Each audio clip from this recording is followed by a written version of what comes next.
All right, hello everyone, and welcome to my channel. This is an educational channel. We take a look at important theories of everything, at least important in my eyes, and excuse me, cosmologies, cosmogonies, all-encompassing theories, grand unified theories, magnum opuses and tour de forces, earth-shattering discoveries from obscure sources. And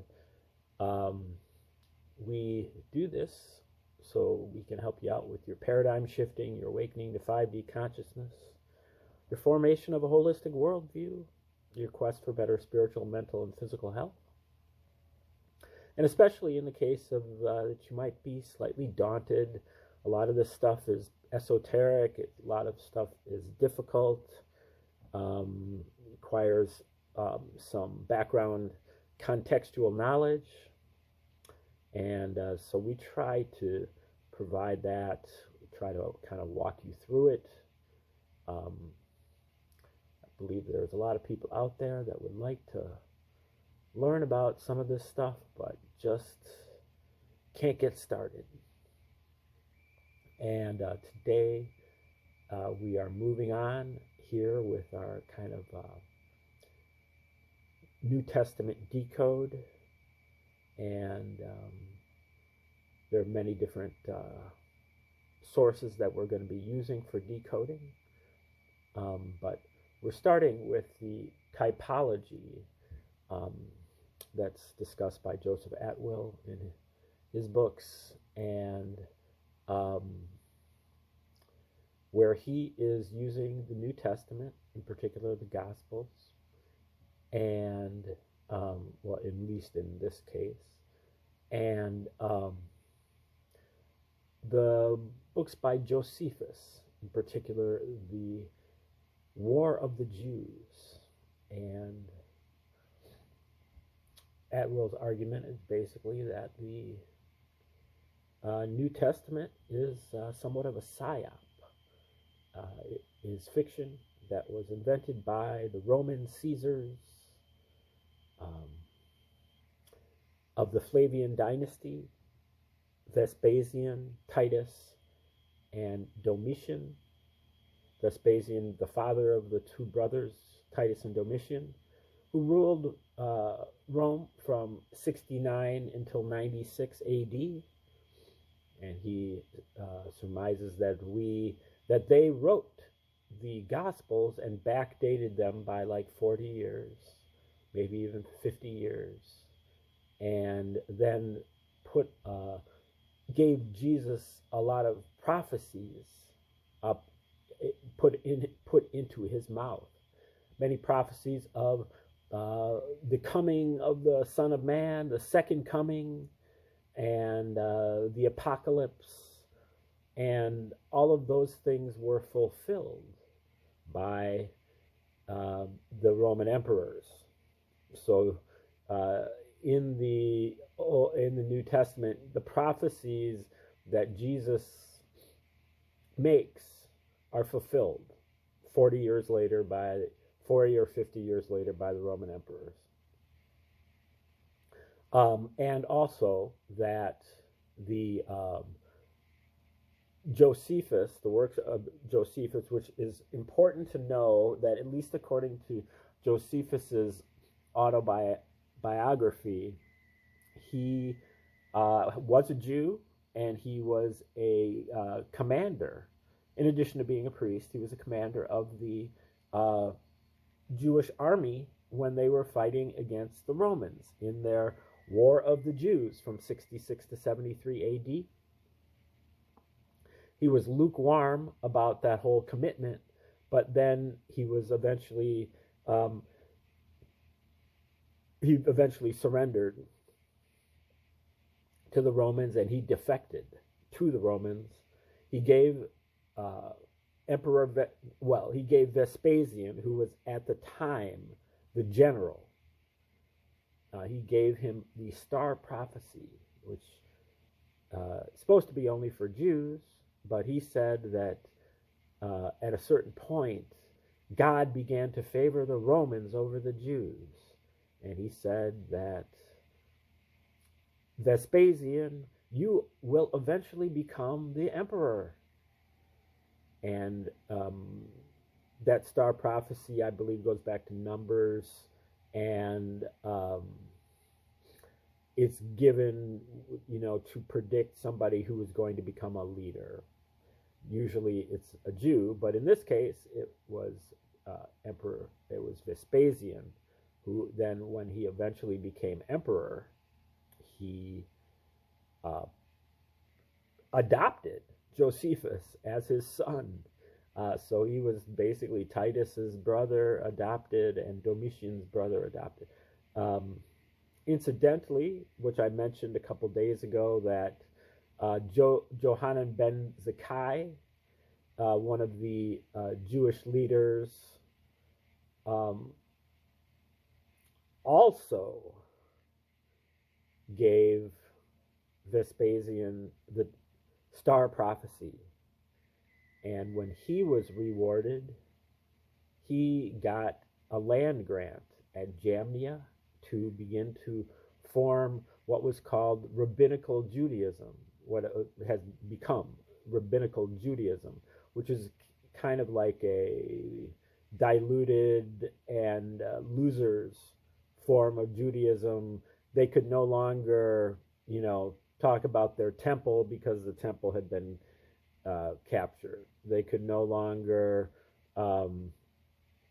have all of their rituals because those were compromised, like the daily sacrifice. And so they kind of invested in the endless interpretation of Scripture. That was kind of what they were allowed to do by the Romans. So the Romans, they did create Rabbinical Judaism.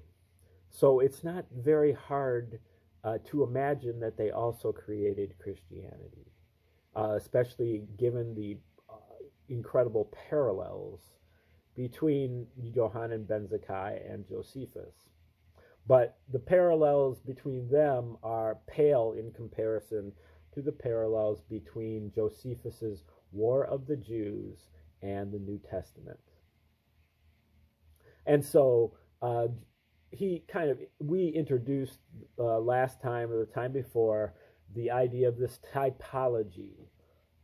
Many ancients read their books intertextually, so they would read more than one book at once and see the correlations and so there's kind of a subtext going on. And that's what goes on with Josephus and the New Testament.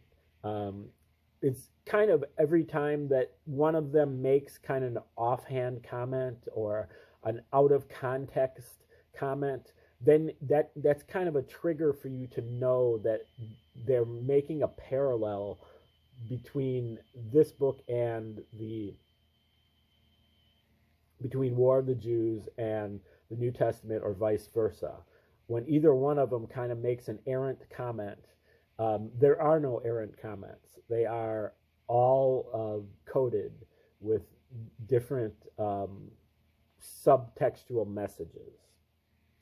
And there are also many code words in the Bible that are supposed to perk your ears up when you see them, that you know that you're about to be hit with some kind of allegory or some kind of coded message.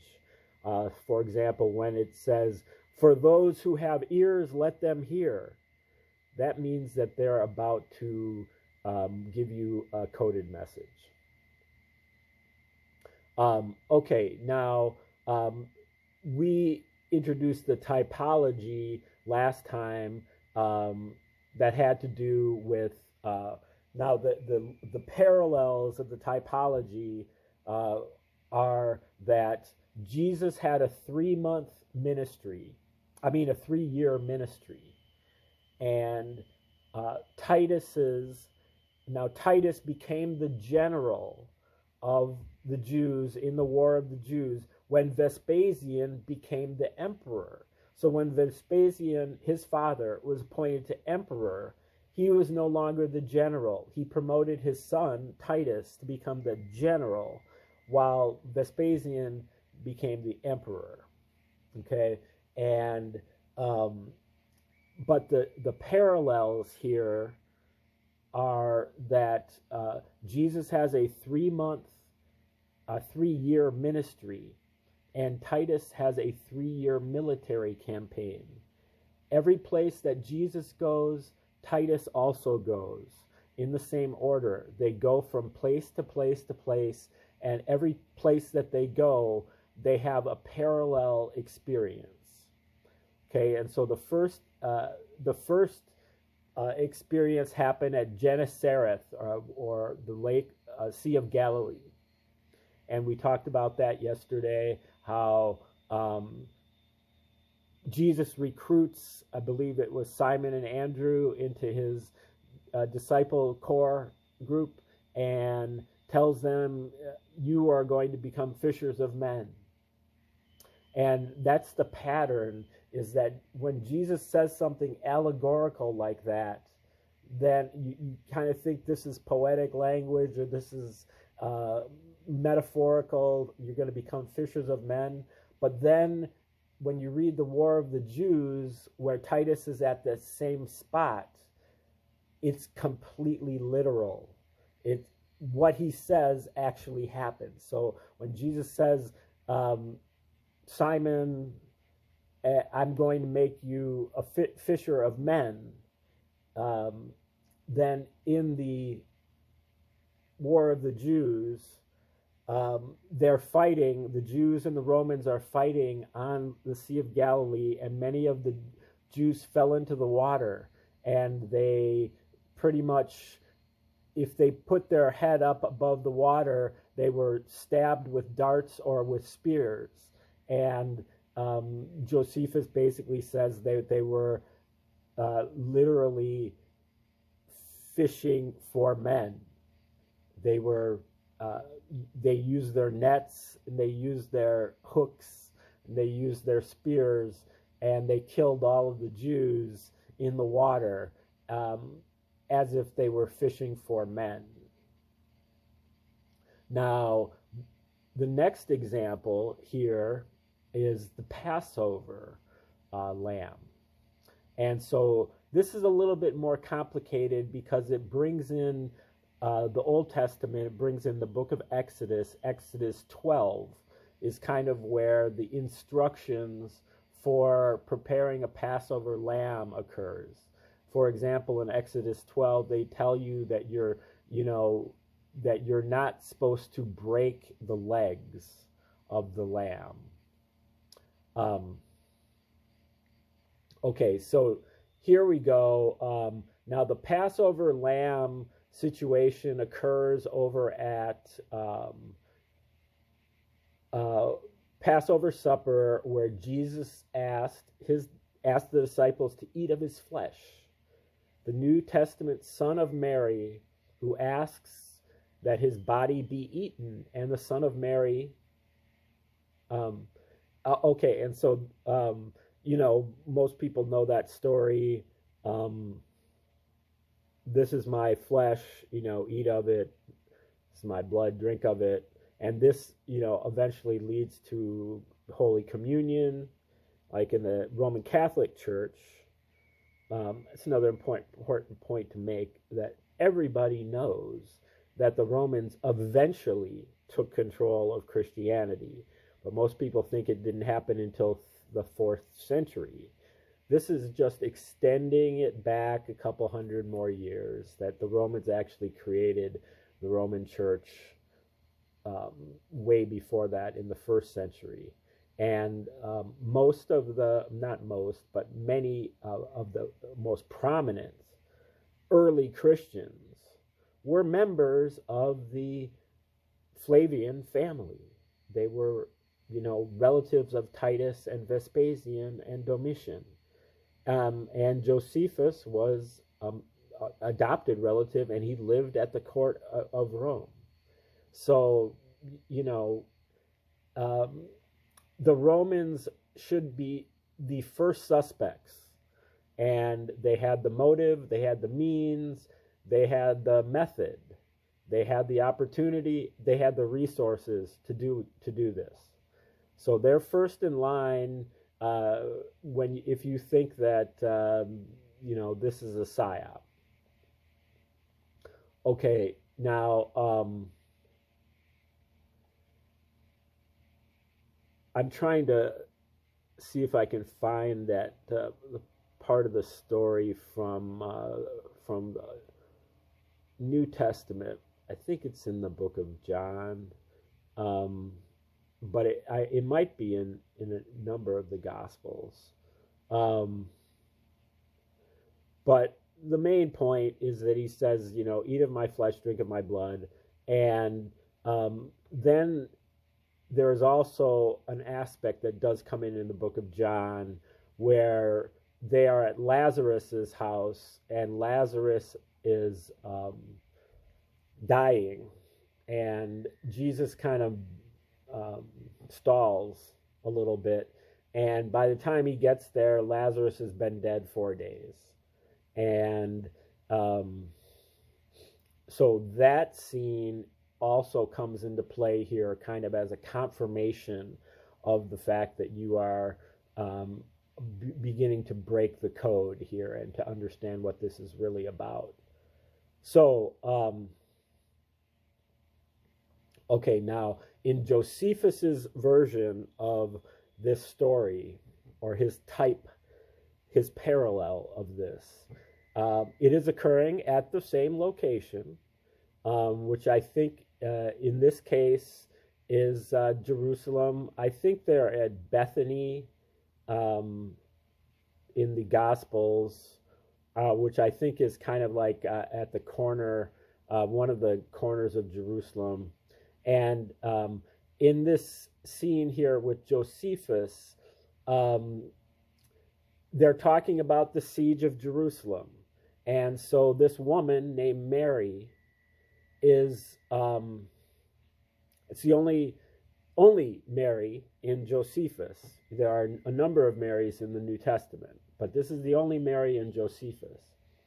And she is under siege here. So there's nowhere to go. There's famine, there's starvation, and eventually Mary gets desperate. And she has a infant son, and at a certain point she cracks and she says, I'm starving, I'm going to eat my son. She says, come on, be thou my food, and be thou a fury to these seditious varlets, and a byword to the world. She slew her son, and then roasted him, and ate the one half of him, and kept the other half by her concealed. And eventually the Romans come. The Roman soldiers kind of like break into her domicile, and they smell something. I can't remember the adjective, the descriptor that he uses, but it's something to the effect of repulsive or disgusting or something like that. And Josephus, so this is in Josephus, and the Roman soldiers, say something like, what is that smell or whatever, and she says, would you like to eat my son? I only ate half of him. I'm not quoting here, but this is a paraphrase. She says, I've only eaten half of him. I've saved a very fine portion. I have saved a very fine portion for you. and they're like, let's get out of here. This person's crazy. They want us to eat, or she wants us to eat her son that she just got done roasting, half of him. And she says, I've saved a very fine portion for you. Now, there's a number of other offhand comments that make the parallel, solidify the parallel. The Beth Azab is where, I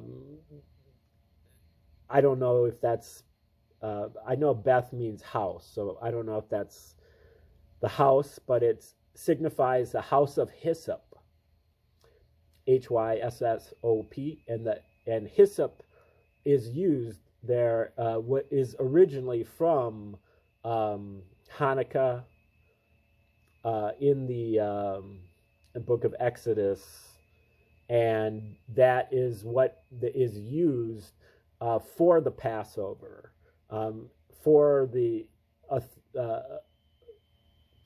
passing over the house. If you put hyssop, which is some type of a plant, at your door, then they know to pass over so that you don't get slaughtered. So that's the Passover. And so this is also a Passover. The situation where Mary is eating her son.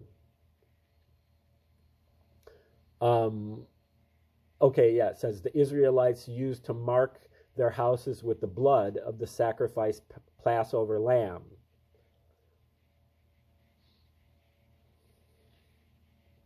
And so Exodus 12 tells you don't eat it raw, don't eat it boiled at all with water, but it must be roasted in fire.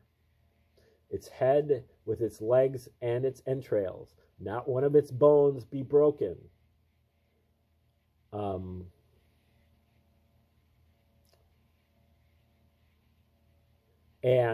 So that's connecting with the crucifixion scene. So where Jesus is given a vessel of sour wine filled in a sponge, and they put it on hyssop and put it to his mouth. They saw him already dead, so they did not break his legs. They broke the other two people that were crucified. They broke their legs because when you break their legs, that means that you're kind of picking up the pace of how fast the crucifixion works. And the crucifixion is usually, it doesn't do the trick in the amount of time it took to crucify Jesus in like less than a day.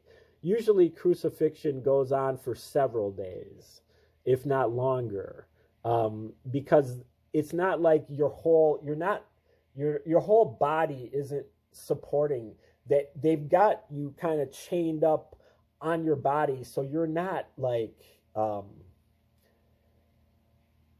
your whole weight of your body is not on your arms. I think that breaking the legs, then that speeds up the process. But in this case, not breaking his legs is indicating that he is a Passover lamb. So Jesus is being typed as the Passover lamb in accordance with Exodus 12. The instructions where you're not going to break his legs. So he asked the disciples, eat of his flesh. And then Josephus described who actually has his flesh eaten. Again, Jesus says it as if it's a metaphor, as if it's a symbol. Eat of my flesh. Here's my flesh. Eat of my flesh. Drink of my blood.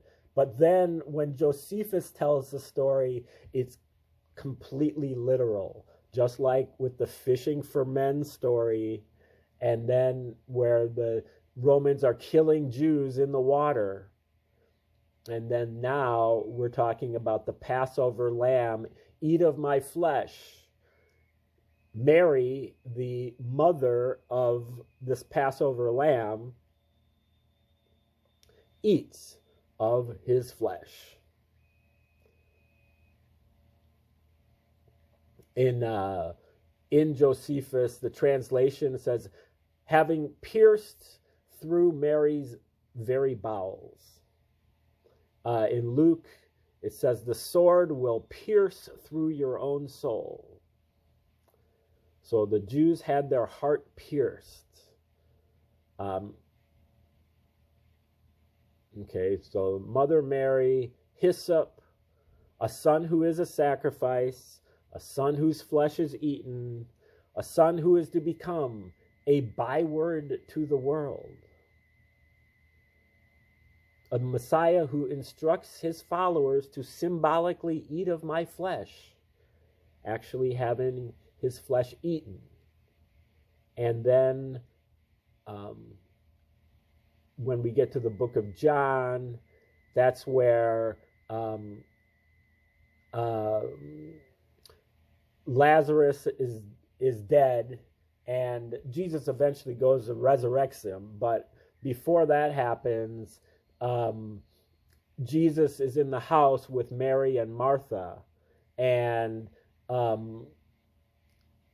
Mary is anointing Jesus, I believe, and Martha kind of gets angry, and she says, Jesus, will you tell Mary that she needs to help me with the kitchen, with the work in the kitchen? And Jesus says something, I don't have the quote right here. It's in John, and hopefully I'll find it. But she says, this is Mary's fine portion that we cannot take away from her, or that was not taken away from her, which is exactly what happens in the scene in Josephus, where Mary offers the Roman soldiers, I have a very fine portion for you. But they didn't take it. So a very fine portion that was not taken away from her. Atwill says the joke would not be lost. Josephus would have created it to be enjoyed by the Flavians and their inner circle. Individuals within the Flavian court who were aware of Christianity, they had who were aware really of the War of the Jews. They would be in on the joke, and they would be mocking and laughing at the Jews for eating for all the cannibalism involved in their way of life. So, that is, it's somewhat of a difficult parallel, but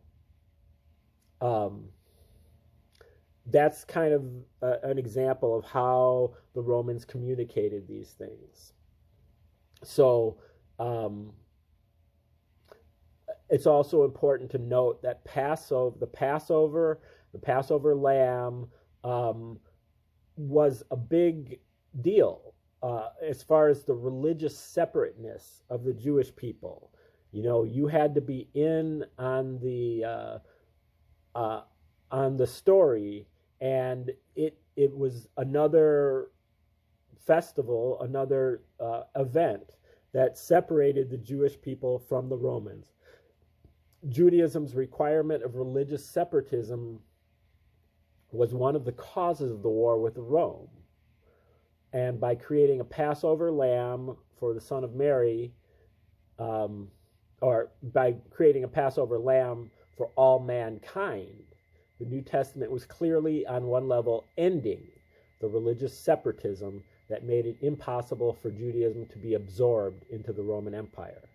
So that's the whole idea, is the Romans, well, not the whole idea, because part of the idea was to mock the Jews. Part of the idea was to make the Jews inadvertently call the Romans Lord, but probably the main purpose was propagandistic, like war propaganda, to absorb Judaism, just like they were doing with all the other religions. That's why they had to target Judaism, is because Judaism wanted to remain separate from Rome. They had all these separate, and they refused to, even though the Romans were very tolerant of other religions, they were tolerant only saying that you have the right to practice your own religion, but you also must render under Caesar's, not just like in the form of taxes, but also to kind of bow down to the statue. And that went all against the golden calf and everything for the Jews. And many of the Jews were like, slit my throat before I bow down to Caesar. And that was the whole reason why the war got started in the first place. So that also shows that the Romans had a big time motive to do this. Okay, so yeah, darkly comic narrative about a human Passover lamb to satirize the grim feast of the starving Passover celebrants who were trapped inside Jerusalem. Josephus' story concerning the starving Mary and the sacrament of communion are both reflections of this comic theme. So the Romans were into some serious dark comedy. Now the next one, which we'll get into tomorrow, but it's happening at a place called Gadara. Again, we have parallels between the 3-year ministry of Jesus and the 3-year military campaign of Titus. And so at the next spot, they're going to a place called Gadara. So you can get out your Bibles and you can look for that story where they get to Gadara and Jesus encounters a person that's filled with demons, a legion. My name is Legion, for we are many. And there will also be a parallel story in Josephus that mocks that story and creates humor, mocking, and absorption for the Romans. So they had it's a conspiracy. They had a number of reasons why they're doing this, and they took great care in it. They put a lot of resources into it. So we'll get back and we'll look at the demons of Gadara tomorrow. But in the meantime, thanks for tuning in today.